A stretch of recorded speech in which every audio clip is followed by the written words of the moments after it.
mid-2000s, there was a whole series of studies that looked at art and economic prosperity.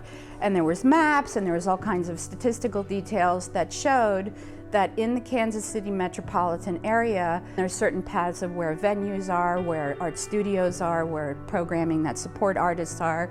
And when we looked at that map, there was a kind of a corridor that went from the River Market all the way through where the Nelson Atkins and the Art Institute is, all the way down to the Arboretum, where there's a big sculpture garden. Of course, when we looked at the map, a lot of the money was being spent in the urban core, but a lot of the people were all over the metro, but there weren't facilities and resources for those artisans in the creative industries to support them. They had to leave their home environment to go and get support and camaraderie and skill sets. There was a great need in this area for a hub that would act as a station on this cultural commute. Well, first, when we were doing our revisioning of downtown Overland Park, we felt it was incredibly important to involve the artistic creative community. It was part of the long-term vision as we were looking to renew. So it was really by circumstance that Nicole Emanuel moved here to Overland Park from San Francisco, where she had been very active in community art projects.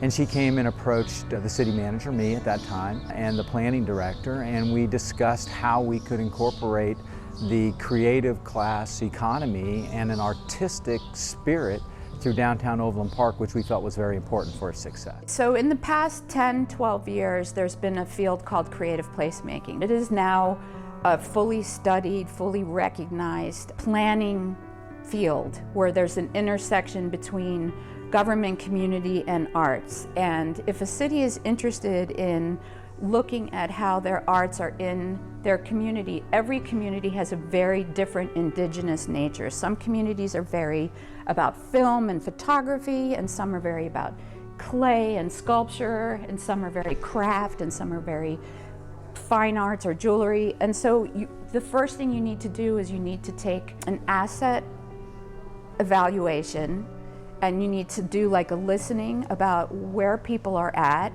and then you need to look at what problems there are in the community and how the creative arts intersect with those. The first thing other cities need to do is come together on a common vision of what you want. Once you do that, then you can figure out the details and the tactics and the things you need to do to make it happen. But create a community vision that is supported by all is the first step that any city should do. And it just takes conversation. It takes a city staff, professional staff, it takes the elected officials. We wanted something where it was homegrown and where, again, we were able to create an artistic environment, creative industries, and do it in a place that was sustainable, inclusive, and diverse. And we picked downtown Overland Park because we needed to regrow it. So the first challenge was talking to them and making them believe that this was doable. The second step was really to find a person who would help champion it into the community.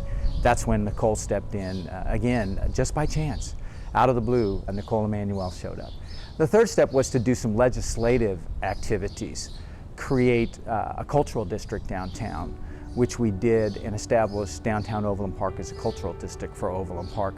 That allowed and acknowledged to the community and the greater Kansas City region that we were part of a longer and bigger arts corridor. And then, again, the last thing was to find a location.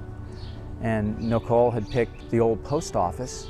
The city actually stepped in and helped her financially get going here, and have made several contributions, been supportive of grants that would allow her to continue her education and programming. So all of that had to kind of come together to create success for the cultural district here in downtown Overland Park.